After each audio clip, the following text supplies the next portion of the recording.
Hello and welcome to another video, and if I look a bit more dishevelled than normal it's because it's been a long 6 weeks of campaigning for the general election, but that's another thing. And thank you again for all the support you've shown me in the last few videos, and this video today is another one that's come from information from you who've given me, but also tied into some old research I'd done a few years ago from a story that was in the book.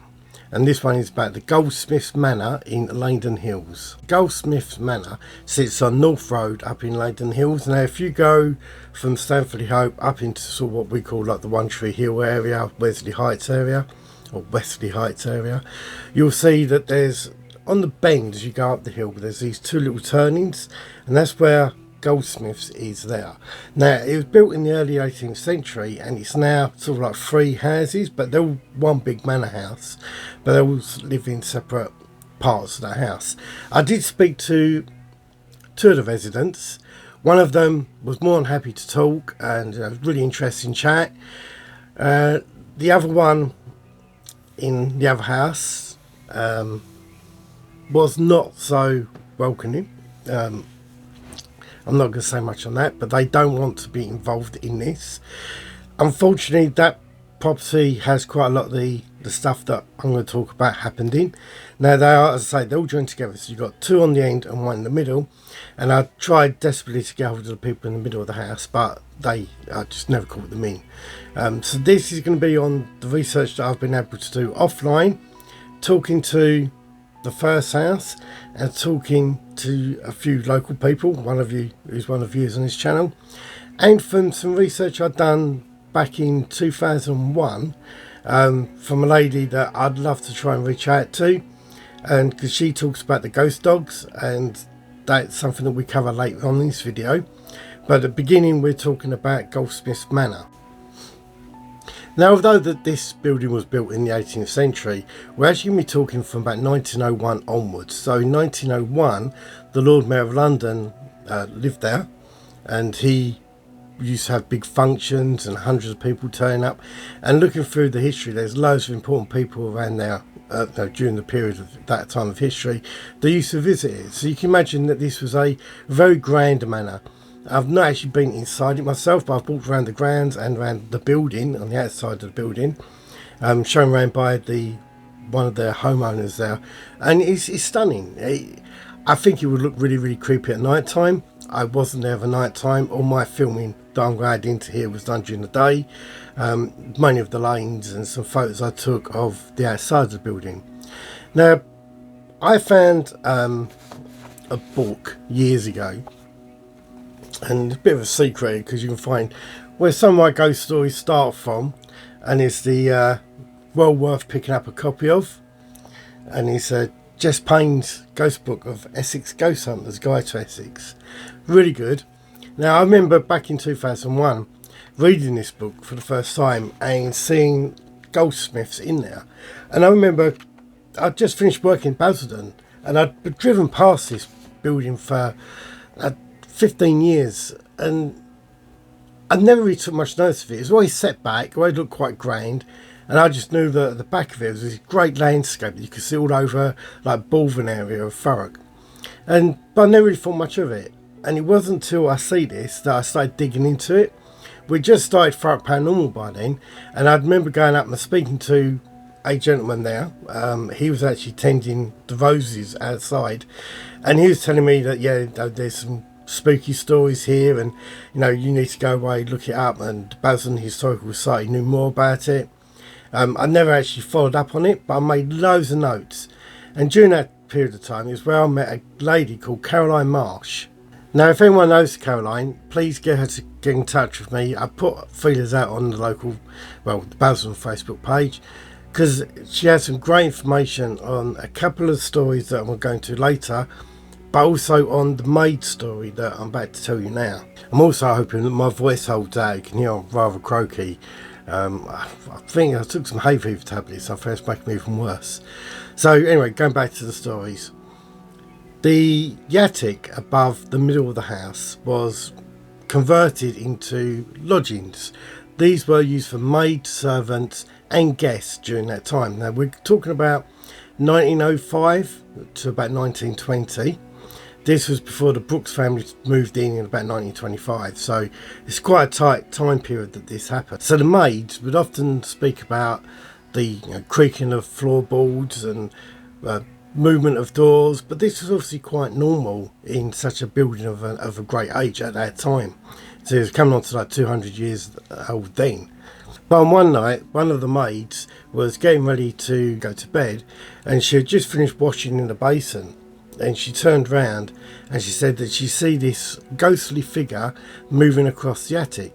Now it was a cold, damp day, and the mist and damp in that house was obviously quite a commonplace. And first of all, she put it off to that mist. The mist sort of started moving across over to the bedroom where she was. She started seeing a face form in the mist, and as the face come closer and closer to her, the eyes of it sort of widened, and she said the whole face just sort of engulfed her and it come right over her. It reminds me of the Ghostbusters in the library. So when I was reading it, it just reminded me of that lady in the library where she comes up and then just blasts through that lady in the library. The maid told the other servants, they just took the mickey out of her, they didn't believe her. But soon after that, a couple of the other servants said that their doors would open and slam in the attic, and it wasn't no wind or nothing like that, and that scared them. So on one evening they all decided to stay in one of the attics on their own. Now they told the manor owner at the time, and the manor owner just poo-pooed it, pushed it away. And although we have this opinion of servants and manor owners being nasty to servants, by all accounts these servants were treated really, really well. But so on this evening, the three female maids stayed in the one room together, and nothing really much was going on. They was just sits on the bed talking, when all of a sudden the door flung open and a big cold breeze blast through the door. Now they looked at each other, was this normal or not? They got up, shut the door. It spooked them. They were there because of, they'd seen something and felt something. While they sat on the bed, this horrible stench started coming through the windows. One of the maids got up and shut the window, but the stench seemed to have been permeating through the walls, and it was sort of like engulfing them. And she said that one of the maids reported it as the smell of like a chicken that had been left out after it had been cooked and it had festered. So you can imagine it was quite a pungent smell. They were looking around the room, and obviously they couldn't find nothing. And then the footsteps started. So they were sitting on one end of the bed, and the footsteps were walking along the corridor outside. Instead of stopping by the door, they said the footsteps carried on walking through the door and around the bed where they were. They were hugging and holding each other. They were absolutely petrified. And the footsteps stopped right at the end of the bed. And at that time, it was like a white light started to glow around them. One of the girls jumped up, ran out the room. As she got towards the door blew wide open, and she literally fell through the door. She was going to grab it and she fell through the door. Now she said she felt like she had pushed out the door, but she could have just fallen through, but she said she had pushed through the door. Now back over on the bed, one of the girls said that she felt like she'd been dragged off the bed and being forced out of the room, so she made her way out the room. The other girl was sitting on the bed, the other servant was sitting on the bed on her own, and decided that she was going to leave the room as well. She headed towards the door, and the door slammed. Now this is the girl that the face had come up to and scared the life out of her. She found herself up against the door, and with her back to the door, looking at this light coming across the floor towards her. As it got closer and closer, she was expecting to see the face that she'd seen beforehand, but instead she said that this white light sort of like touched her body, and it was like a sheet of ice being pushed up against her, and she said she felt it going through her body inch by inch as it went past right way through her and through the other side, and as it did so, where it would pass through got warm again until it passed right through her body. And that was it. She left her job. She didn't come back to that. Now one of the stories that Caroline Marshall told me does sort of link into later events that could be linked to this. So around about 1910, a lady from Alsett had been visiting Goldsmiths' house, and she was said to have been there for a few hours, left for her journey back to Alsett. Now I don't know if this is going to be by carriage or walking. From from Goldsmiths looking down the hill to Alsett. It's a good couple of hours walk, and I don't imagine somebody could have been doing that at night time, but no time frame is given for when this happened to this lady. So she'd been there a good few hours. She headed off home, but she never made it home. Now, she literally was never found. She went missing. Search parties from Alsett and Langdon went out to try to find her, but she was literally just never found again. Why that links in is that one of the reports matches this lady's description. So as we skip forward a few years now, in the 1920s, what became a common sighting was a lady being seen in the kitchen area of Goldsmiths. Now, I can't tell you what part of that building, because it's been cut into three. I have to talk about Goldsmiths at the moment as one big building. So there may have been a major kitchen there, or there may have been separate kitchens. All I know is that the landowner or the house owner often see this lady standing in the kitchen area. But then on an occasion, when they had nearly 200 guests in that house, the lady was seen standing in the hallway, and people sort of stepped out of the way for her to come through, and when they turned around, she wasn't there. She had disappeared. Now, this didn't happen just once or twice, but this happened sort of 6-7 times. And one of the guests turned around and said to the homeowner, "By any chance, do you have a ghost?" And the homeowner went, "Well, actually, yes, I do. I do have a ghost." So again, it shows that the homeowner was very much aware of these strange things that were going on. Now, this lady, not only has she been seen in the manor house, she has been seen on the road going outside. So these are two locations for that she's been seen. One is the road just outside of Goldsmiths. This is sort of just part way down the hill, and the other part is at the top of the hill where North Road splits into Church Road. Now, I've got some photos here that you can see properly. So one of the stories here is in 1985, a family had been at the pub, which is just further down the hill, and they're driving home, and they lived in Stamford-y-Hope, which is, if you follow the road down, it leads into Stamford. They were coming down the road, and the man slammed on his brakes because a lady was standing in the middle of the road. Now, he described her wearing sort of very, not out of fashion clothing, but very well-to-do clothing, as if it wasn't sort of like an outdoor clothing, it was sort of indoor clothing. That matches the reports from the other report I'm going to tell you now. There's just so many of these. So one of the reports that we had from inside the house was a guest there on a really, really misty night. Her husband was meant to be flying out, and so she was in there on her own. And she was in the kitchen, turned round, and she had a tea tray in her hand. And she again see this lady standing there, and she described her as like a bit bizarre, because although she knew she was in the house on her own, turning around and seeing a lady there, she thought perhaps she just walked in. But she had like indoor clothing on, which matches what this gentleman see. So he's standing in the middle of the road in front of him. So he slammed on his brakes. He got out the car to go up to the lady, because there's a lady standing in the road at night time. And as he got towards the lady, of course, she disappears. The wife's reaction was apparently hysterical. And the gentleman got back in the car, and he was white as a ghost himself. And they didn't know what to make of it, and they slowly drove off down the hill. Never really spoke about it again for a very, very long time, until one of their friends turned around and said to them, "You ain't guess what? Blah, blah, blah, see a ghost." And she was talking about her husband. And they're going, "What do you mean, see a ghost?" And he goes, he's driving up the hill up to Langdon, and this lady just come walking straight down the road in front of him. And he goes, and he slammed on, and she disappeared. And he's standing there looking, trying to find everything. He goes, and he said there just was not about. He looked up and down the hill into the bushes on the side. He goes, and she just disappeared. Now, this report and reports like this are quite common right up to sort of 1998, right up to 2005. Now, I can't find much information about the lady that went missing in Alsett to link her to any names on here. Now, the names of the people who lived in Goldsmiths are very well documented. There's the middle house up there now has got the whole list of the people who ever lived in that building. So I'd love to be able to go on to this a bit deeper and have a look at all those names and see if they link to anything that I can find in Alsett. There are, I think there's about something like 50 names in Alsett village that have gone missing over the years with no explanation, but Alsett's a very, very old place. So those sort of things are not necessarily common, but people do up and leave without giving explanations. We live in a day with modern technology where everyone knows where you are all the time.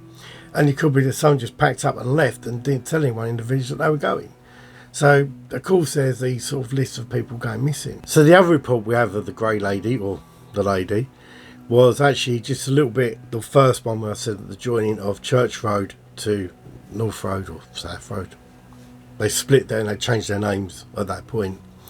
Was a young lad, 18, ironically the same age as one of my friends at the time, who also crashed his car down Church Road. Andy, if you ever watch this video. He was coming down from, again, they'd been in the pub car park, not drinking. They'd been up there meeting people, come up out of the pub car park, drove, and they were driving the shortcut from Langdon to Balvin. Now this takes you on to the 128. Now it's not meant to be suitable for cars, but obviously you've got houses down there, so it's pretty easy to go down there anyway. They would come down that road, and just as they entered it, he said he see a lady standing in the middle of the road with her hand pointing straight out at him, literally pointing the finger at him. He swerved, hit the bank, rolled the car and landed into the bush. Now when the police got there, they turned around and said, "Oh, what happened?" And his police report actually says he swerved to avoid a ghost. I just love to be there when he was trying to explain it to the police.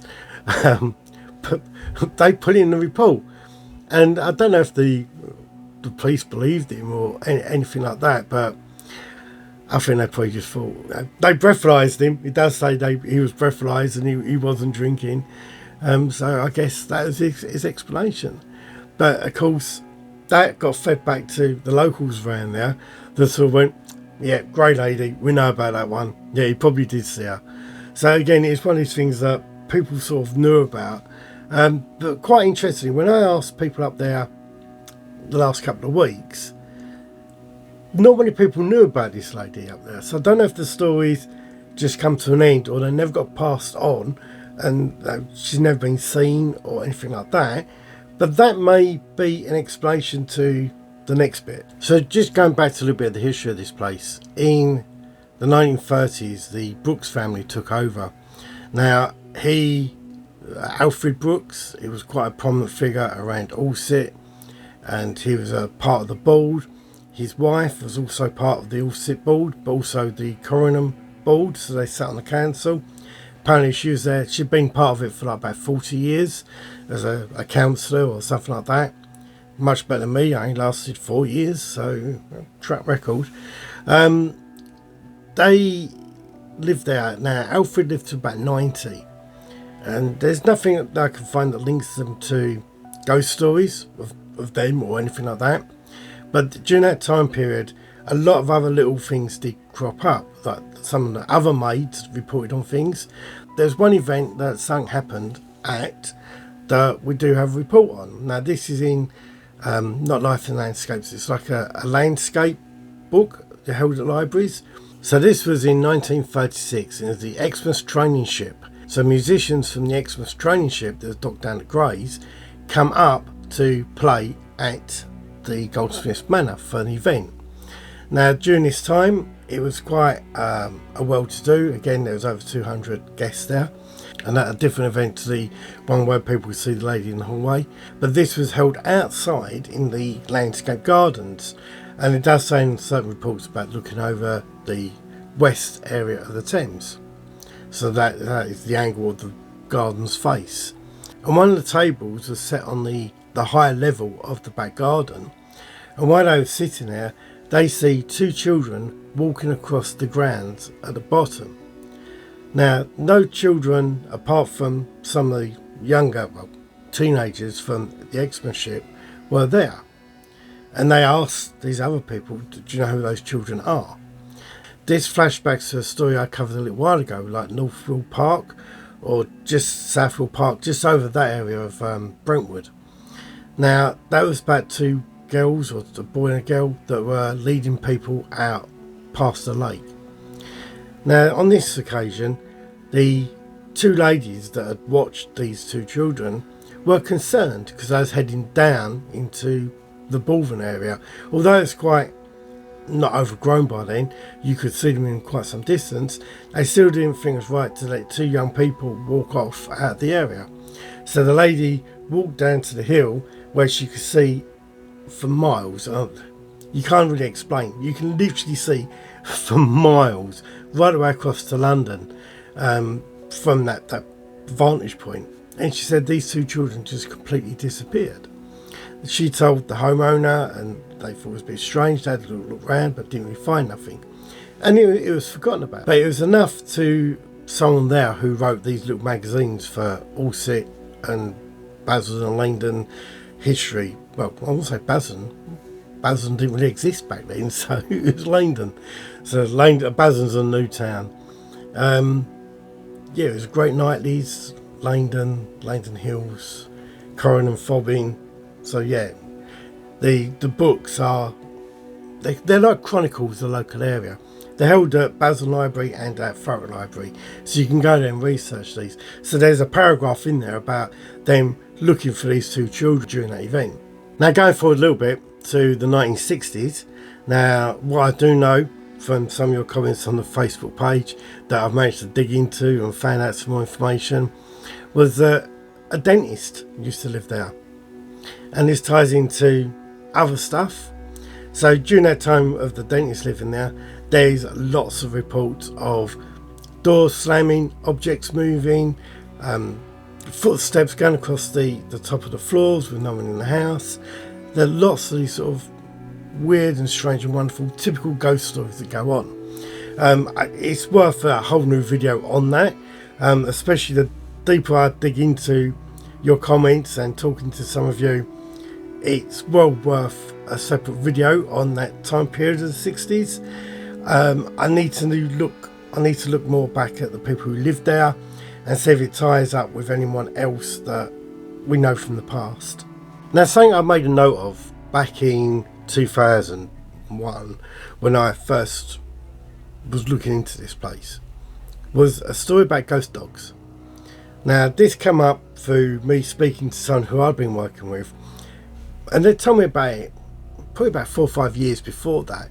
Do you know, I actually think about it, it's probably, I used to work in a photo lab in Basildon, and one of the ladies there told me about this ghost story. So our lab was at the back of Boots at the time, so we're looking about 92, so it's quite a long time ago that I was first told this. And this was about a dog that was seen walking along that road outside Goldsmiths and walking down the hill. But as people used to come over the brow of the hill in the car, the dog was never there. This is something that is very common. Now, what I'm going to say, I'm going to try and cut this a little bit short because this video could go on for ages. I've got a list of dates or years that these events happened, and I'll give you a brief summary after. Where do I start from? So the ghost dog reports. 1934, entrance of the gate, that's the gate to Goldsmiths. 1947, at the top of the road at 9 p.m. 1948, in the driveway of Goldsmiths. 1960, halfway down the road. Boxing Day 1965 at the bottom of the hill, so that's right way down the bottom of the hill. I do drive down here. In this video you see me drive down towards the bottom of the hill. In 1978 in the field on the right hand side. In 1990 in the road just outside of Goldsmiths. 1995 at the top of the road and by Church Road, so that's the road where the grey lady is also seen where the lad crashed his car. And then in 2005, 2002, 2005, 2020, and 2020, it was seen twice during lockdown. So, as you can see, it's quite a common sighting. They all have something in common. The dog disappears. So on one of these ones one in 1947 is probably the most typical one that sort of sums up everything. So the gentleman was driving along that road. He was coming up and he had gone past Goldsmiths, heading just to the brow of the hill, where he sees the dog laying in the road. Now he gets out. He's quite used to seeing animals that have been hit by vehicles or anything like that, laying in the road. He sees it was a dog. Now everyone describes this dog as a hound. Now when we say hound, we're not like hound of the Baskervilles. We're more like the old, like an old hunting dog, a big brown hunting dog. Now he got out the car and he said the dog was panting. It was still alive. He picked the dog up, opened up his back of his car. Now these are obviously old cars back in 1947. He laid it on the back seat and he was going to drive back down to where he lived in Stanford. As he got down to the bottom of the hill, he couldn't hear the dog breathing. He thought it's died. He turns around and the dog isn't in the car. This is something we hear with the phantom hitchhikers and stuff like this. But all these reports are all the same. So these include 1934, 1948, 1960, 1965, 1990 and 1995. These are all ones where people have picked the dog up, put it in the car and the dog has disappeared. Now the one during lockdown was quite interesting, the recent one, and I've spoken to people personally involved in this. It's during a time where you could go out for your exercise. So they'd gone up to Wesley Heights, which is just around the corner behind the back of the pub.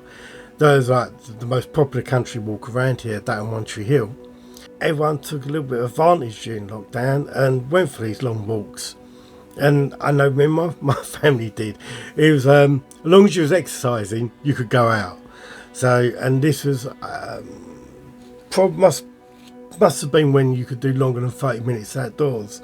So they'd walked back from Wesley Heights and was walking up to the top of North Road, where Church Road is. They see the dog laying down on the corner of the road.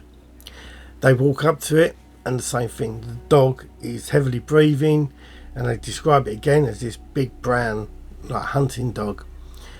And the wife was crying. She goes, "Oh, it's been hit by a car." And the husband's going, "I can't see no marks on it. I can't see no marks on it at all."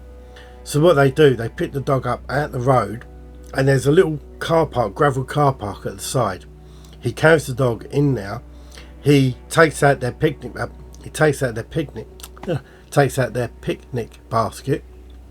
No.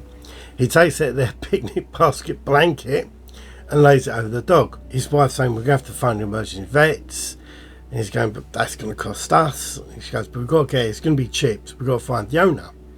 Now, the dog didn't have a collar on it, so no identification on it straight away. But the wife said, "No, the vet will scan it and get the chip." So they're walking around. He's got his phone out, and as he's talking, he turns back round to where the dog's laying, and the dog is gone, and the blanket is just laying flat on the floor. The only problem is, they both say they did not have eyes on the dog at that second. So could that dog have got up and run off into the bushes? Or, what I think is more likely, well, I don't know, do I think it's more likely? That's a rational explanation. The paranormal explanation is that the dog disappeared because the blanket was completely flat. Now, if the dog had got up and run, the blanket would have gone with it and gone halfway down the road. So, got to think about that in you, really. So, I believe them. I believe they are honest. They told me this is what happened to them. And I'm not going to discredit that. We hear so many of these strange stories, and I'm quite open that I am a open-minded skeptic. I want to be proven that ghosts are there. yeah, I've seen things that I can't explain, and I'm going to say now, right? So I was at the count the other night for the general election. Oh, I can't believe I'm going to say this. I was at the count at the general election the other night. Now, I've already done a video on Tilbury Riverside, the ferry terminal, where this is. So, you know I know all the ghost stories. Now, I've had a weird thing happen there before, where I felt I was locked in the toilet. On this night, this was a general election night, I've been helping 2 MPs trying to get elected. The ghost stuff was the furthest thing from my mind.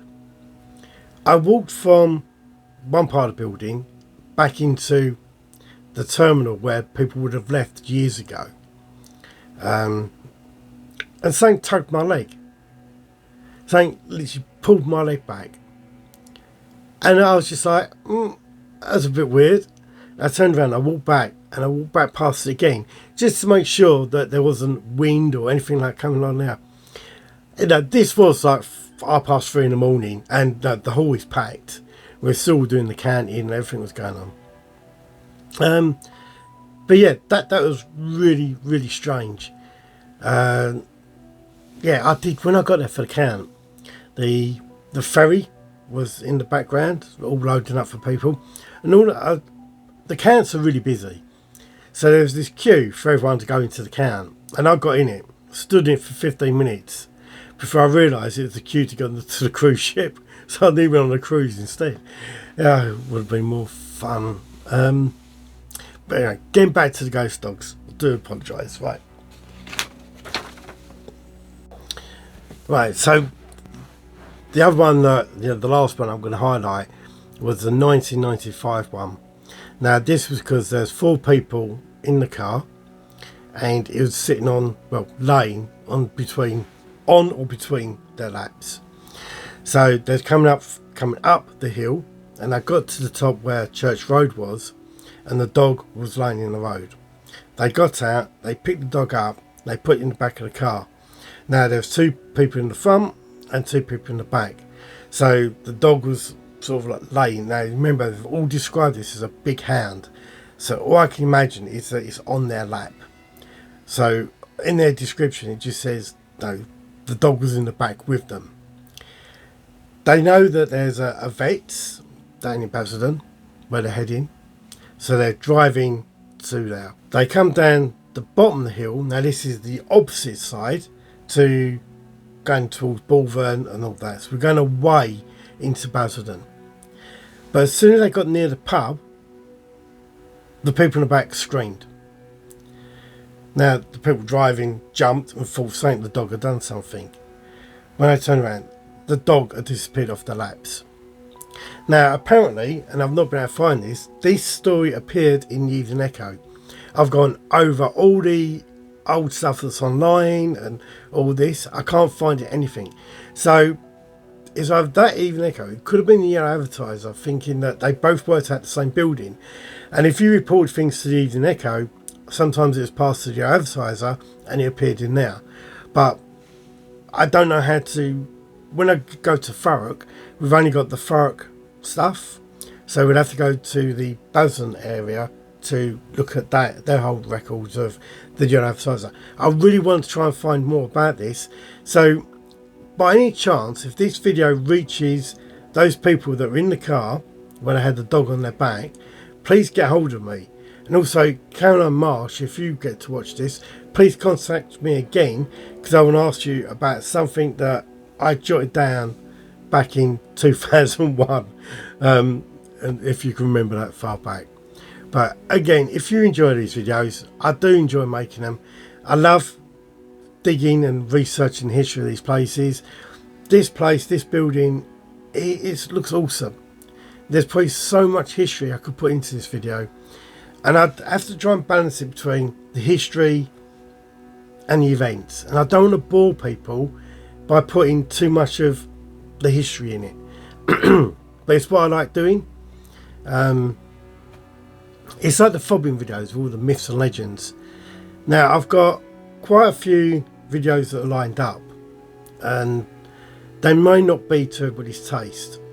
There are some are outside the area, but on the other side, please, if you know anything within Thurrock, Basildon, the immediate area around here, let me know, because I'm still trying to catalogue as many ghost stories. It'd be great if we could have a new book like this. I know my videos have covered so much more than what's even in this book. Now this is a tiny amount of the ghost stories that are in Essex. Just by my 20 years of investigations, I've got hundreds more. And it's like every town, every village has got a book of ghost stories that they could write. So by this channel, I'd like to get a lot more out there, but I do want to cover some really big old stories. The Enfield Poltergeist, I've done already, but there's lots of other stuff that I want to touch on. But again, I don't want to lose. I know I've only got 800 viewers, but I like those 800 viewers because you've all got the same interests as me about local history, local ghosts, and I want to go further afield. I want to talk about some of the stuff across the country, even some that have happened in America that I find really intriguing. And there's a couple in Wales I would like to cover as well. But me waffling on, again, thank you for following on these videos. Thank you for liking and subscribing, and to get my watch hours up. It's been brilliant. So again, hope you enjoyed it, and I'll see you next one. Bye.